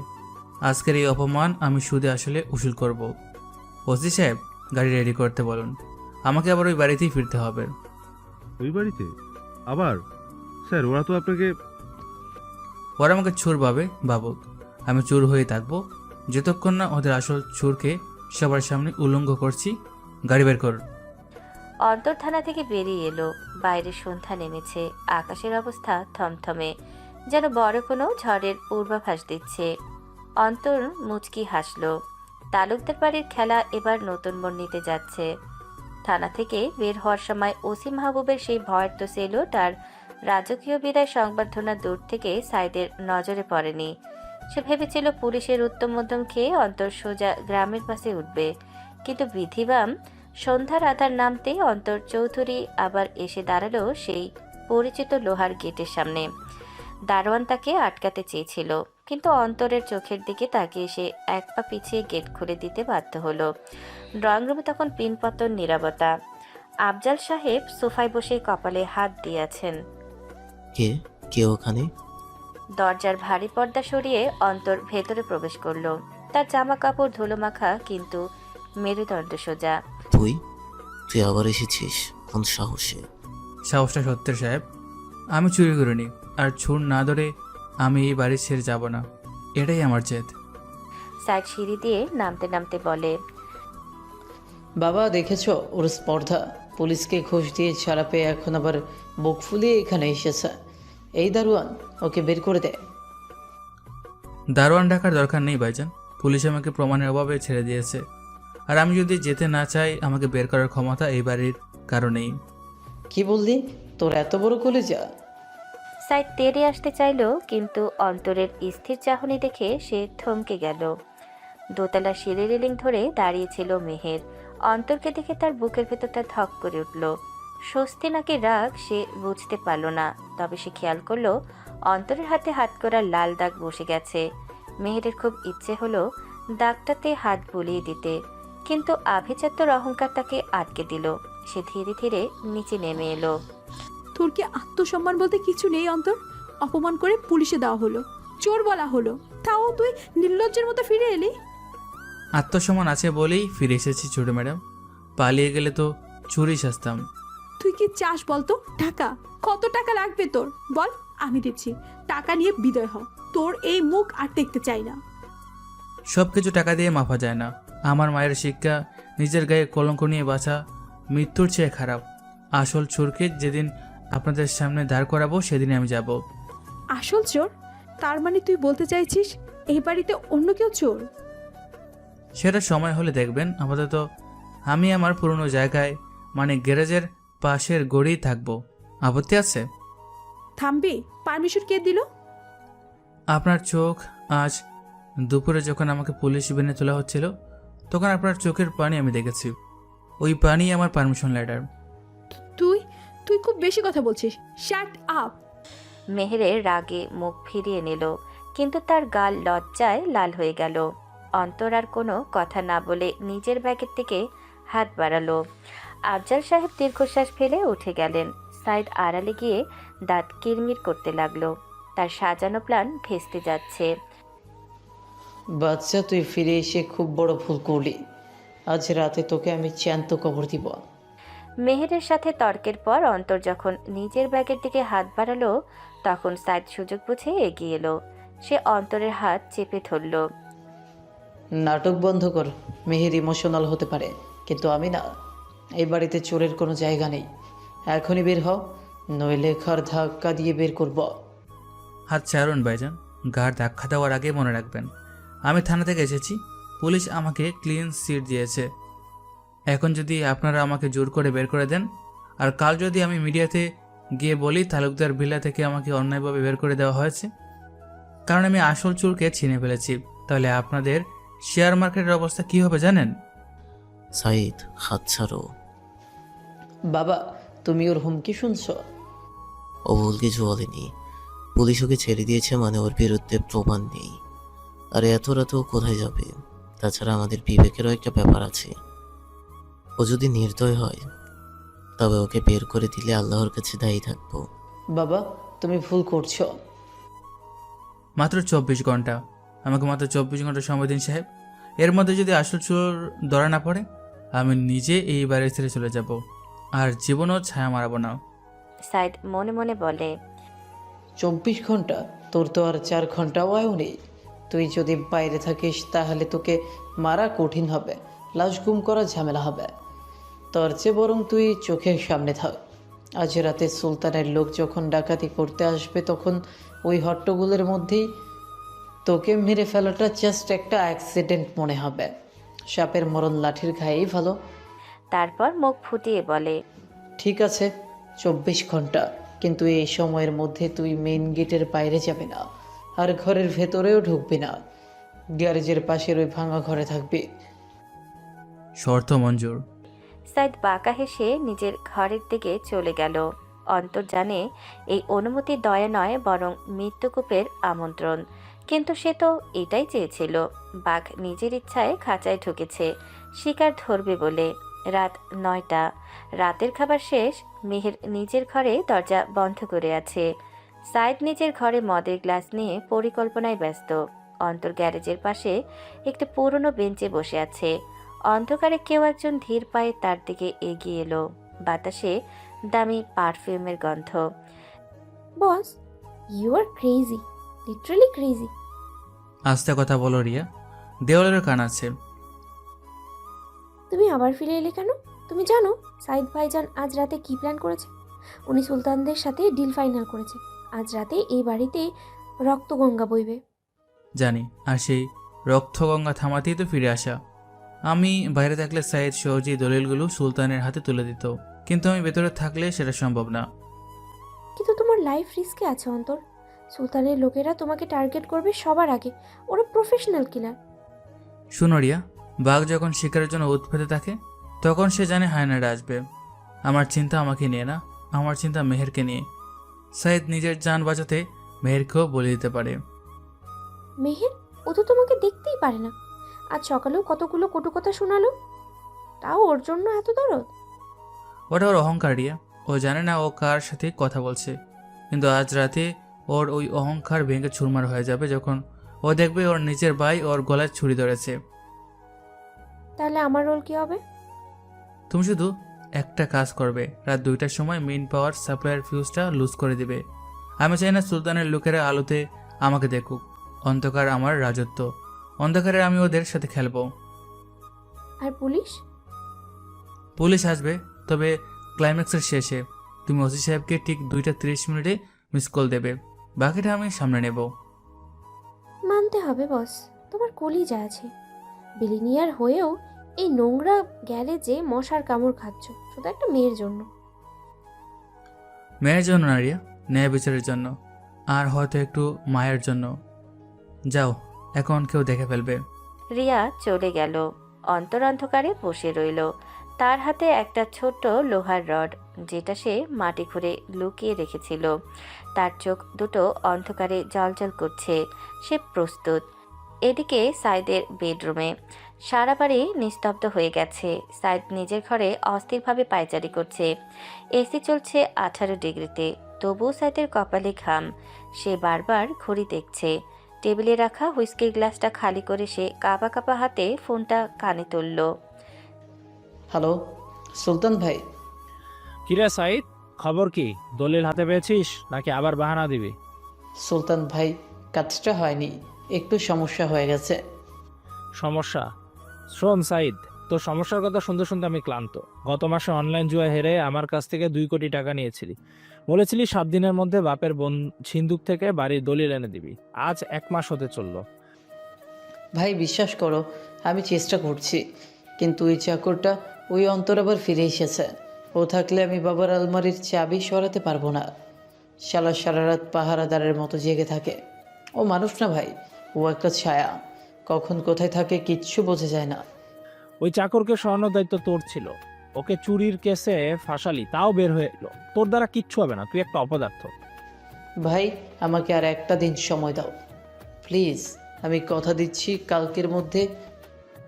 কালকে সূর্য তুই দেখবি কিনা সন্দেহ। শোন, আমার ল্যান্ড প্রজেক্টের মাঝখানে তোদের এই তালুকদার ভিলা কাটার মতো বিধে আছে। আজ রাতেই ফয়সালা হবে। আমি আমার ছেলেদের পাঠাচ্ছি। না না ভাই, আজ না, বাবা যদি টের পায়। তোর বাবা টের পাবে না, আমার ছেলেরা পেছনের গেট দিয়ে ঢুকবে। তুই শুধু রাত 2টায় পেছনের গেটটা খোলা রাখবি, বাকিটা আমার লোক বুঝে নেবে। দলিলে সই করিয়ে নিব, দরকার হলে বুড়োর মাথায় বন্দুক ঠেকিয়ে। কিন্তু ভাই যদি খুন খারাপই হয়ে যায়? রক্তপাত হবে কিনা সেটা তোর উপর নির্ভর করছে। দলিল পেলে ভালো, না পেলে তোর কিডনি আর লিভার বিক্রি করে আমি আমার 2 কোটি টাকা উসুল করব। Choice is yours. গেট খোলা থাকবে তো? হ্যাঁ হ্যাঁ ভাই, খোলা থাকবে। সাইদ ফোনটা কেটে বিছানায় ধপ করে বসে পড়ল। তার হাত পা কাঁপছে। নিজের জোয়ার নেশা আর ঋণের দায়ে সে আজ নিজের পরিবারকেই বাঘের মুখে ফেলে দিল। সরি বাবা, আমার আর কোনো উপায় নেই। সুলতান আমাকে মেরে ফেলতো, বাড়িটা যাক, জানতো বাঁচবে। যেই বলা সেই কাজ। রাত 2টা, আমাবস্যার রাত। আকাশে কোনো চাঁদ নেই। রাস্তার ল্যাম্পপোস্টটাও আজ কেন জানি জ্বলছে না। পুরো বাড়ি অন্ধকারে ঢাকা। অন্তর তার সার্ভেন্ট কোয়ার্টারে নেই। সে মেন গেটের পিলারের আড়ালে অন্ধকারে দাঁড়িয়ে আছে। তার সিক্স সেন্স বলছে আজ বড় কিছু ঘটতে যাচ্ছে। বাতাসের গন্ধে বিপদের আভাস। সাইদ ভাইজান আজ অতিরিক্ত নার্ভাস ছিল। ডিনারে ঠিকমতো খায়নি। সুলতানের লোকেরা আজই আসবে, কিন্তু কোন দিক দিয়ে? মেইন গেট দিয়ে আসার সাহস আর পাবে না। ওদিকে দোতলায় মেহেরের ঘুম আসছিল না। অন্তরের বলা কথাগুলো তাকে ঘুমাতে দিচ্ছে না। মেহের গলা শুকিয়ে আসায় পানি খাওয়ার জন্য নিচে নামলো। কিচেনে ঢুকে ফ্রিজ থেকে পানির বোতল বের করতে গিয়ে সে জানালার বাইরে ছায়া নড়তে দেখল। কে ওখানে? এত রাতে বাগানে কে? মেহের কৌতূহলী হয়ে জানালার পর্দার ফাঁক দিয়ে তাকালো। সে দেখল পেছনের লোহার গেটটা কেউ একজন ভেতর থেকে ধীরে ধীরে খুলে দিচ্ছে। অন্ধকারে লোকটাকে চিনতে তার একটু সময় লাগলো। ভাইজান, ভাইজান, গেট খুলে দিচ্ছে কেন? গেট খুলতেই কালো পোশাক পরা 4-5 জন মুখোশধারী লোক হাতে রামদা আর পিস্তল নিয়ে ভেতরে ঢুকলো। সাইদ তাদের ইশারা করে ড্রয়িং রুমের দিকে যেতে বলল। মেহের নিজের চোখকে বিশ্বাস করতে পারল না। তার নিজের ভাই ডাকাতদের পথ দেখিয়ে দিচ্ছে। ভাইয়া, না, এটা হতে পারে না। মেহের চিৎকার করার জন্য মুখ খুলতে যাবে, ঠিক সেই মুহূর্তে সে বুঝতে পারল সে ঘোরার আগেই সাইদ তাকে পেছন থেকে জাপটে ধরল। চুপ, একদম চুপ থাক মেহের। ভাইয়া, তুমি ডাকাত ঢুকাচ্ছ? ছাড়ো আমাকে, আমি বাবাকে ডাকবো। বাবাকে ডাকলে বাবা হার্ট অ্যাটাক করবে। তুই চুপ থাক বোন। ছি ভাইয়া, তুমি আমাদের বিক্রি করে দিলে কেন? টাকার জন্য? হ্যাঁ টাকার জন্য। আমার ঘরে 2 কোটি টাকার দেনা। সুলতান আমাকে মেরে ফেলতো, তোর আমাকে বাঁচাতে পারতি না, তাই চুপ থাক। মেহের সাইদের হাত কামড়ে দেওয়ার চেষ্টা করলো। ধস্তাধস্তি শুরু হলো। সাইদ পকেট থেকে ক্লোরোফর্ম মেশানো একটা রুমাল বের করে মেহেরের নাকে চেপে ধরল। বাবা। মেহেরের চোখের সামনে সব ঝাপসা হয়ে এলো। জ্ঞান হারানোর ঠিক আগ মুহূর্তে সে মনে মনে অন্তরকে ডাকলো। সাইদ মেহেরের অচেতন দেহটা কাঁধে তুলে নিল। সরি বোন, তোকে অজ্ঞান করতেই হলো, নইলে বাবা দলিলে সই করবে না। ডাকাতরা নিঃশব্দে আফজালের রুমের দিকে এগিয়ে গেল। সাইদ মেহেরকে নিয়ে ড্রয়িং রুমের সোফায় শুয়ে দিল, কিন্তু তারা কেউ খেয়াল করলো না মেন গেটের আড়াল থেকে একটা ছায়া বাঘের মতো নিঃশব্দে তাদের পিছু নিয়েছে। অন্তরের হাতে তখন একটা লোহার রড। আজ রক্তগঙ্গা বইবে সাইদ, তোর নিজের রক্ত দিয়ে এই পাপের প্রায়শ্চিত্ত করতে হবে। এদিকে সাইদ নিজের দেনার দায়ে বোন মেহেরকে অজ্ঞান করে ড্রয়িং রুমে নিয়ে এসেছে। ড্রয়িং রুমের আসবাবপত্র এলোমেলো হয়ে পড়ে আছে। আফজল সাহেবকে নিজের প্রিয় ইজি চেয়ারটার সাথে দড়ি দিয়ে শক্ত করে বাঁধা হয়েছে।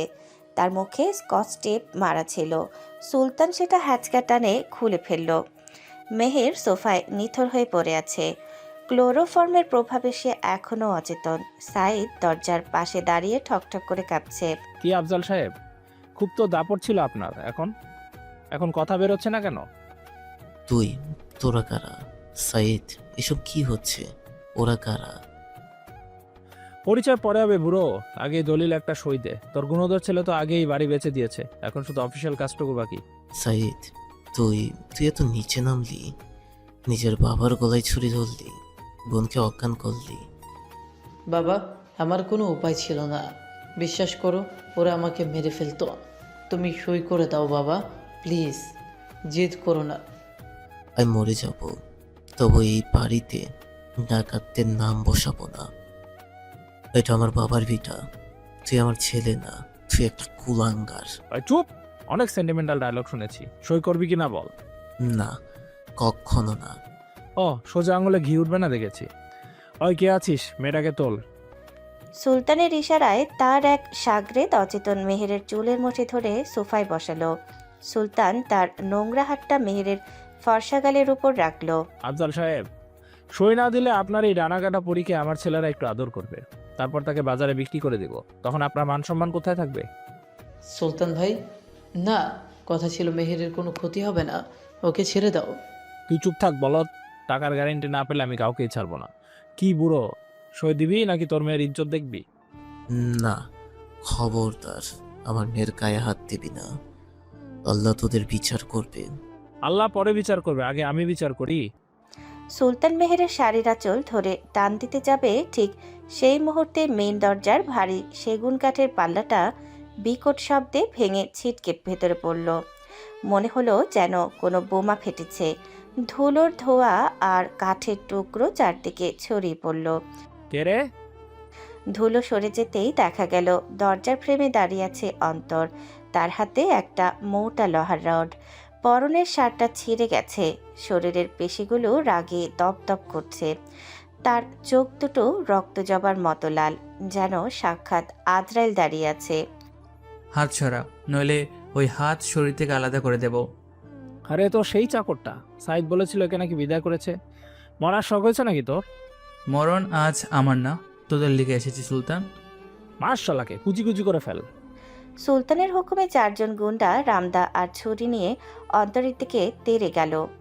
অন্তরা যার শান্ত চাকর নয়, সে এখন এক খ্যাপা বাঘ। আয়। প্রথম গুন্ডাটা রামদা দিয়ে অন্তরের মাথায় কোপ দিতে এলো। অন্তর চোখের পলকে সরে গিয়ে হাতের লোহার রড দিয়ে গুন্ডাটার হাতে সজোরে বাড়ি মারল। কট করে হাড় ভাঙার শব্দ হলো। ওরে বাপরে, হাত গেল রে। দ্বিতীয়জন ছুরি মারতে এলো। অন্তর শূন্যে লাফিয়ে তার বুকে এক ডাবল কিক মারল। লোকটা ছিটকে গিয়ে সাইদের পায়ের কাছে পড়ল। সাইদ ভয় সোফার পেছনে লুকিয়ে পড়ল। আর কেউ আছিস? আয় সামনে। বাকি দুজন একসাথে আক্রমণ করলো।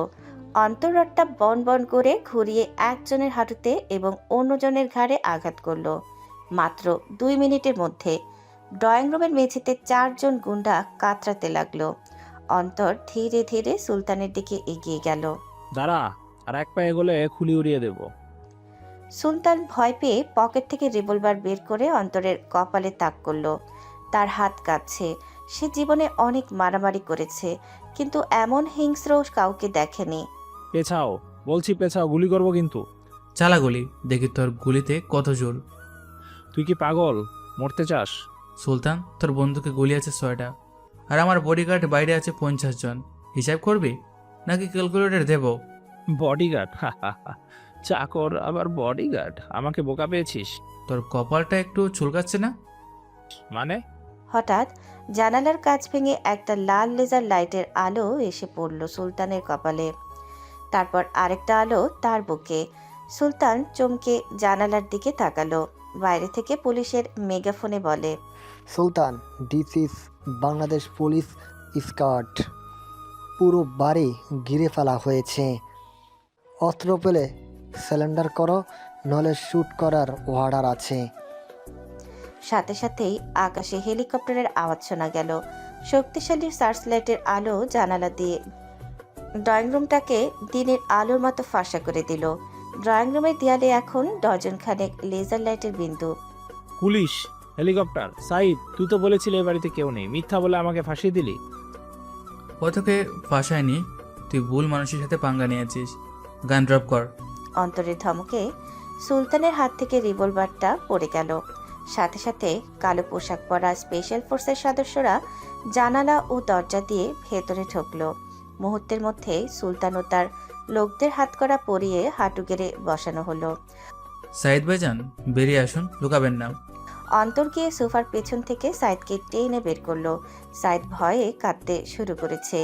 অন্তর তাকে ধাক্কা দিয়ে আফজাল সাহেবের পায়ের কাছে ফেলে দিল। বাবার কাছে মাফ চা বেঈমান, যার রক্ত শরীরে নিয়ে বড় হয়েছিস তাকে বিক্রি করে দিলি, মাফ চা। বাবা, বাবা আমাকে মাফ করে দাও, আমি ভুল করেছি, আমাকে মেরো না। সর, আমাকে ছুবি না।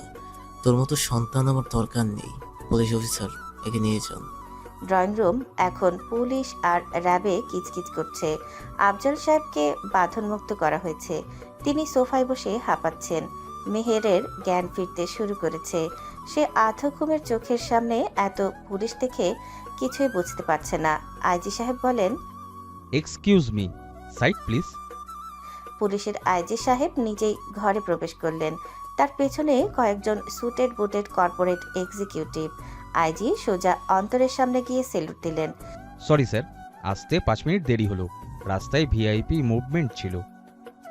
আইজি সাহেব, আপনি ওকে মানে অন্তরকে স্যার বলছেন কেন? স্যার, ও তো আমাদের চাকর, ও ডাকাতদের সাথে জড়িত কিনা দেখেন। শাট আপ, একদম চুপ। আর একটা কথা বললে জিপ টেনে ছিঁড়ে ফেলবো। আপনি জানেন আপনি কার নামে অভিযোগ করেছেন? পেছন থেকে একজন এক্সিকিউটিভ দ্রুত এগিয়ে এসে অন্তরের ছেঁড়া শার্টের উপর একটা দামি ইতালিয়ান ব্লেজার পরিয়ে দিল। আরেকজন হাতে পানির বোতল এগিয়ে দিল। অন্তর ব্লেজারটা ঠিক করতে করতে তার সেই চিরচেনা শান্ত ভঙ্গিতে ফিরে এলো। সুলতান, তোর পাওনা টাকা নিয়ে খুব চিন্তিত ছিল, তাই না? স্যার, মাফ করে দেন স্যার। PA chequebook. পিয়ে দৌড়ে এসে অন্তরের হাতে চেক বই আর কলম দিল। অন্তর খসখস করে সই করলো, তারপর পাতাটা ছিঁড়ে সুলতানের মুখের উপর ছড়ে মারল। সাইদ, তোর কাছে 2 কোটি টাকা পায়, তাই তো? এখানে 5 কোটি টাকার চেক আছে। 2 কোটি তোর ঋণের আর বাকি 3 কোটি তোর চিকিৎসার জন্য। কারণ আমার লোকেরা থানায় নিয়ে তোকে এমন মার মারবে যে সারা জীবন হুলচেয়ারে কাটাতে হবে। স্যার, দোয়া করেন স্যার। নিয়ে যা আবর্জনাগুলোকে, গেট আউট। পুলিশ সুলতান আর সাইদকে টেনে নিয়ে গেল। সাইদ যাওয়ার সময় একবার অন্তরের দিকে তাকালো। তার চোখে এখন শুধুই অবিশ্বাস আর ভয়। মেহের এখন পুরোপুরি জ্ঞান ফিরে পেয়েছে। সে টলতে টলতে সোফা থেকে উঠে দাঁড়ালো। অন্তর, এসব কি হচ্ছে? পুলিশ তোমাকে স্যালুট দিচ্ছে। হেলিকপ্টার, তুমি আসলে কে? অন্তর ধীরে ধীরে মেহেরের দিকে এগিয়ে গেল। তার হাঁটার মধ্যে আর সেই নতজানো ভঙ্গি নেই। তার চোখে মুখে এখন আভিজাত্যর ছটা। সে মেহেরের চোখের দিকে তাকালো। আমি কি সেই প্রশ্নটা কাল রাত থেকে আপনার মনে ঘুরছে, তাই না ছোট ম্যাডাম? বলো, প্লিজ বলো, তুমি কে? আমার নাম অন্তর চৌধুরী। আমি চৌধুরী গ্রুপ অফ ইন্ডাস্ট্রিজের চেয়ারম্যান। আর চৌধুরী গ্রুপ দেশের 1 নম্বর শিল্প গোষ্ঠী, কিন্তু তুমি এখানে এই অবস্থায়? হ্যাঁ আঙ্কেল, আর আজ দুপুর 12টায় আমি ব্যাংক থেকে আপনার বাড়ির মর্টগেজ পেপার আর ফ্যাক্টরির সব লোন কিনে নিয়েছি। টেকনিক্যালি এই বাড়ির বর্তমান মালিক এখন আমি। তুমি এই বাড়ির মালিক? আর এতদিন আমাদের চাকর হয়েছিলে কেন? আমাদের অপমান করার জন্য? অপমান করতে চাইলে অনেক আগেই করতে পারতাম মেহের। আমি এসেছিলাম একটা পুরনো হিসাব মেলাতে, কিন্তু হিসাব মেলাতে গিয়ে দেখলাম আপনারা নিজেরাই নিজেদের শত্রু। সাইদ ভাইজান আপনাদের শেষ করে দিচ্ছিল। কিন্তু তাই বলে তুমি মিথ্যে অভিনয় করবে? আমার চোখের সামনে চাকর সেজে থাকবে আমাকে দিয়ে? মেহের কথা শেষ করতে পারল না। লজ্জায়, অপমানে আর কৃতজ্ঞতায় তার গলা ধরে এলো। সে বুঝতে পারছে না তার এখন খুশি হওয়া উচিত নাকি রাগ করা উচিত। অভিনয়টা জরুরি ছিল। সাইদের মুখোশ খোলার জন্য আমাকে আড়ালে থাকতে হতো। আর মেহের, মনে আছে পুকুর গাড়ি আমি বলেছিলাম আমি মালিক, আর তার চেয়ে বেশি কিছু না? মনে আছে। সেদিন আমি বলিনি আমি শুধু এই বাড়ির মালিক হতে চাইনি, আমি চেয়েছিলাম। তোর থামলো। সবার সামনে সে আর কিছু বলল না, কিন্তু তার দৃষ্টি বুঝিয়ে দিল বাকিটা। আফজাল সাহেব অবাক হয়ে তাকিয়ে রইলেন এই তরুণ বিলিয়নিয়ারের দিকে, যে তার সংসারকে ধ্বংসের হাত থেকে বাঁচালো। আইজি সাহেব সিকিউরিটি টাইট করুন। আইজি সাহেব সিকিউরিটি টাইট রাখুন, কাল সকালে আমি প্রেস কনফারেন্স করব। আঙ্কেল আপনি রেস্ট নিন, অনেক দখল গেছে। মেহের তুমি করে যাও। তুমি কোথায় যাচ্ছ? আমি আমি আমার গ্যারেজের ঘরে যাচ্ছি। আজ রাতটা তো আমার ওখানেই থাকার কথা ছিল, তাই না? না, মানে তুমি এখন মালিক। তুমি কেন? মালিক হলো কথা তো দিয়েছিলাম 24 ঘন্টা ওই গড়ি থাকবো। অন্তর চৌধুরীর কথা ভাঙে না। অন্তর মুচকি হেসে গ্যারেজের দিকে হাঁটা দিল। মেহের অপলক দৃষ্টিতে তাকিয়ে রইল তার যাওয়ার পথের দিকে। তার মনে হলো আজ সে এক নতুন মানুষকে দেখল, যাকে সে চেনে আবার চেনেও না। সকাল 8:30। গত রাতের ঝড়ের পর আজ সকালের আকাশটা বড্ড পরিষ্কার। পুলিশ সাইদ ও সুলতানকে নিয়ে যাওয়ার পর সারা রাত বাড়িতে কেউ ঘুমায়নি। সবাই ড্রয়িং রুমে বসেছিল। ভোরের আলো ফুটতেই তালুকদার ভিলার সামনে নামি দামি গাড়ির সারি। অন্তর চৌধুরী এখনও সেই মালিক পোশাক পরা চাকর নয়। তার পরনে ইতালিয়ান ব্লেজার, হাতে রোলেক্স ঘড়ি, কিন্তু তার চোখে মুখে এক গভীর বিষাদ। ড্রয়িং রুমের সোফার অন্তর রাজার ভঙ্গিতে বসে আছে। তার দুই পাশে তার পিএ এবং বডিগার্ডরা দাঁড়িয়ে। আফজাল সাহেব উল্টো দিকের সোফায় মাথা নিচু করে বসে আছেন। মেহের জানালার পাশে দাঁড়িয়ে, তার চোখ ফুলে আছে কান্নায়। রিয়া দরজার কাছে দাঁড়িয়ে নখ কামড়াচ্ছে। বাবা অন্তর, মানে অন্তর সাহেব। আঙ্কেল আমাকে নাম ধরে রাখুন, কাল রাত পর্যন্ত তো তুই করে বলতেন। লজ্জা দিও না বাবা, কাল রাতে তুমি যা করলে, আমাদের জীবন বাঁচালে, এর ঋণ আমি শোধ করতে পারবো না। কিন্তু আমার মনে একটাই প্রশ্ন ঘুরপাক খাচ্ছে। বলুন। তুমি দেশের সেরা ধনী ব্যক্তি, চৌধুরী গ্রুপের মালিক, তোমার 1 মিনিটের দাম লক্ষ টাকা। তুমি কেন এই ভাঙাচোরা সংসারে এসে চাকর হয়েছিলে? আমাদের মতো নগণ্য মানুষকে নিয়ে তোমার কিসের এত ইন্টারেস্ট? অন্তর কফির মগটা টি টেবিলের উপর রাখলো। তার চোয়াল শক্ত হয়ে গেল। সে পকেট থেকে একটা পুরনো ভাঁজ করা ছবি বের করে টেবিলের উপর রাখলো। ছবিতে এক জীর্ণ শীর্ণ মহিলা একটা ছোট্ট বাচ্চাকে কোলে নিয়ে দাঁড়িয়ে আছে। এই মহিলাকে চিনতে পারছেন আঙ্কেল? আফজাল সাহেব চশমা ঠিক করে ছবিটা দেখলেন। মনে তো পড়ছে না, কি উনি? বলে যাওয়াটাই স্বাভাবিক, বড় লোকদের স্মৃতিশক্তি একটু দুর্বল হয়। ইনি আমার মা আমেনা বেগম। আজ থেকে 20 বছর আগে এই বাড়িতে তিনি কাজ করতেন।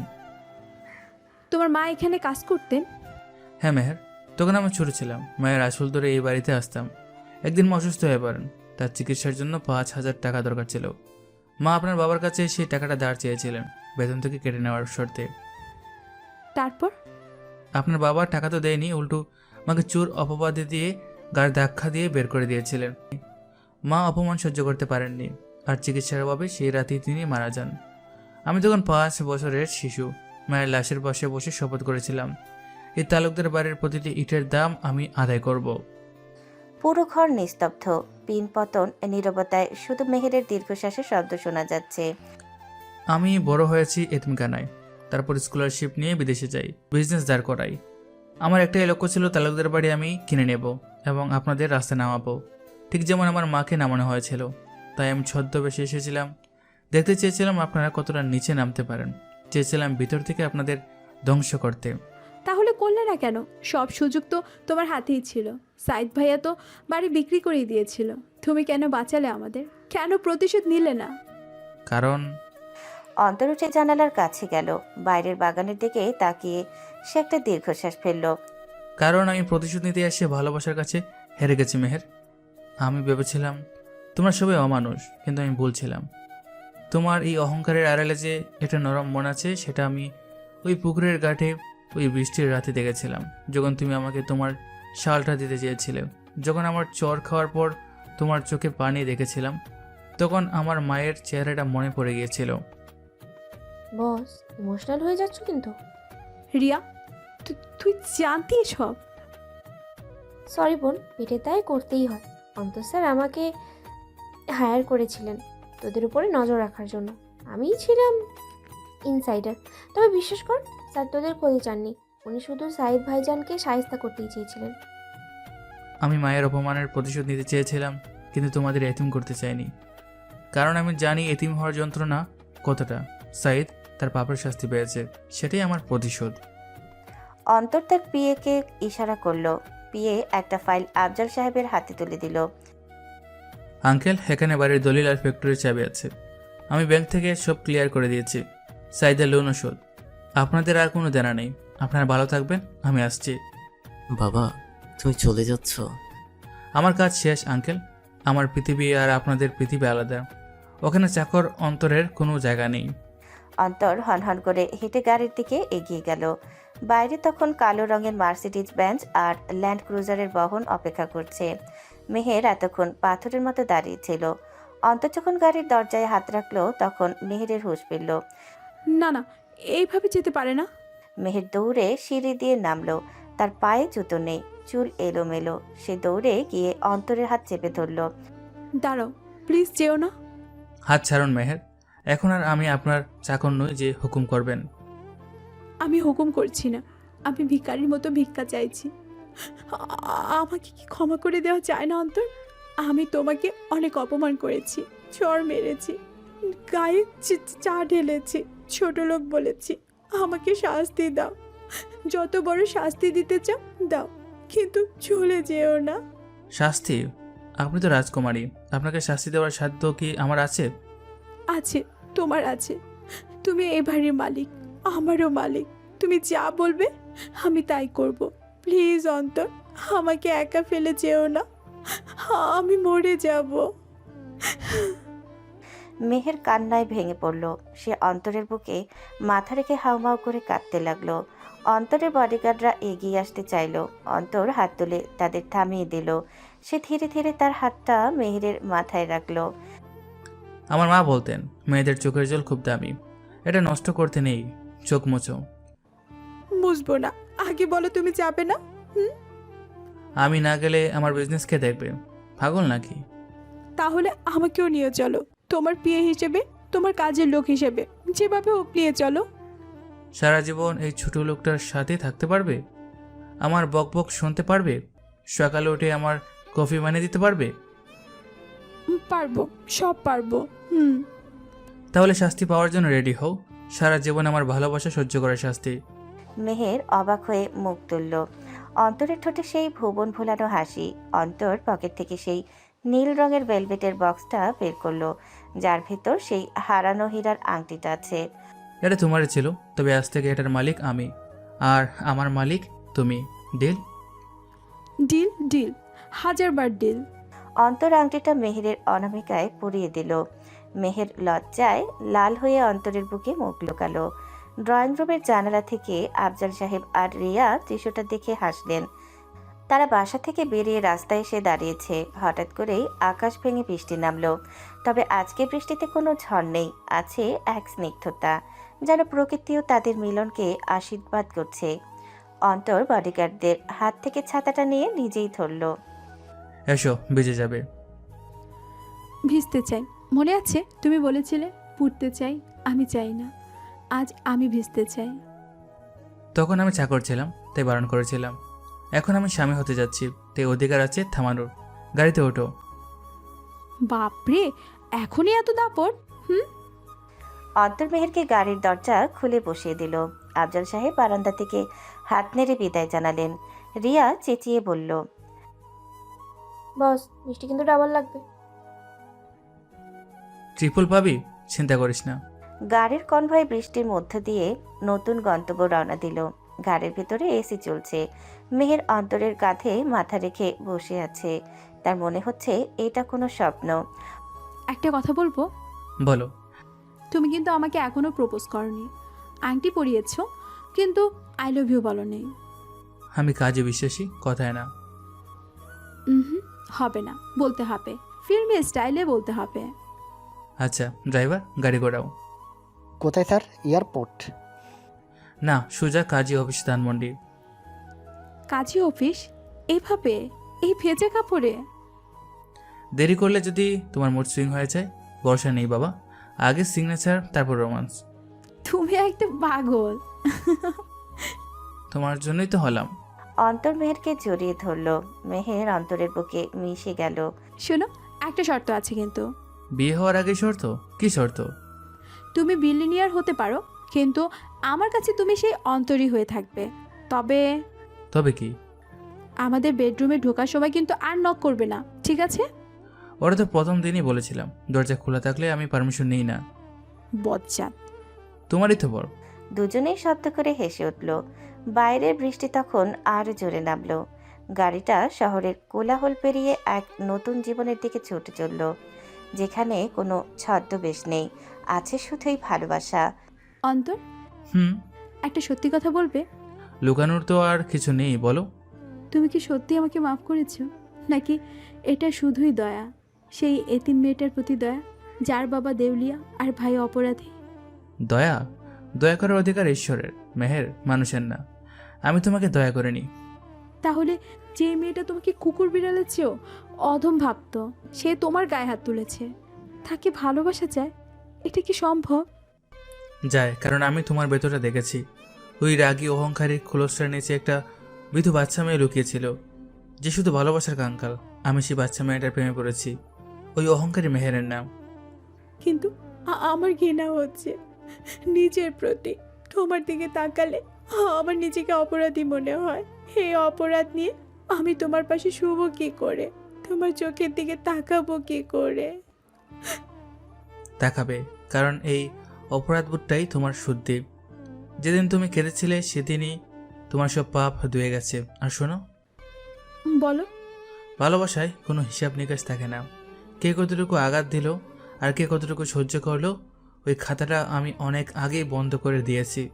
এখন শুধু নতুন খাতা, সেখানে শুধুই তুমি আর আমি। আমি কি তোমার যোগ্য অন্তর?